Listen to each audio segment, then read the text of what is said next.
Okay, Module 48 is all about humans' impacts on wetlands and mangroves, and then also looking at eutrophication, which we're going to be doing a lab on, and then also thermal pollution.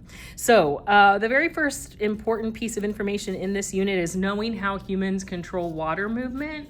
And so all of the different things that can happen, whether it be from building a dam to making a fish ladder, creating reservoirs, creating levees, building aqueducts, all of these different things, you should understand what these things do, not only to the environment, but how they also help humans.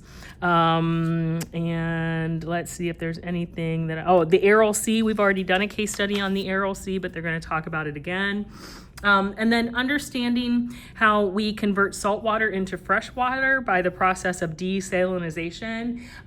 Fresh water, I think it's really important to note here that fresh water is a limited resource. So it is non-renewable. Once we use up all of the fresh water that's on the planet, we're gonna have to look at other forms of water, which means salt water, because most of our planet is covered in salt water.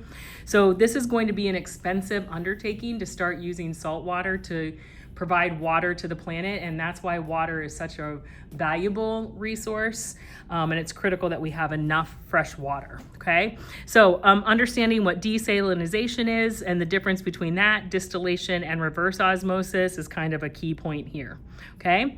And then looking at how, you gotta know these impacts. What kind of impacts do humans have on wetlands and mangroves? So we do things like we develop either neighborhoods or commercial areas, we build dams, we participate in overfishing, and then we put pollutants into the environment, which we've already discussed those pollutants previously in this unit.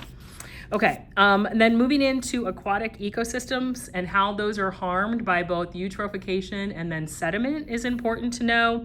So understanding what an algal bloom is, knowing this sag curve, or the oxygen sag curve. This is a really important figure to look at. You should be able to read one of these oxygen sag curves. And then understanding what sediments can do to an environment is really important. This unit ends with how thermal pollution and noise pollution impact the environment as well as the organisms that live in that environment. And so there's two key vocab words here, and then again understanding the impacts from noise pollution. Okay, that's going to be it for Module 48. I'll see you guys next time for Module 49, and 49 is going to discuss POPs, bioaccumulation, and biomagnification.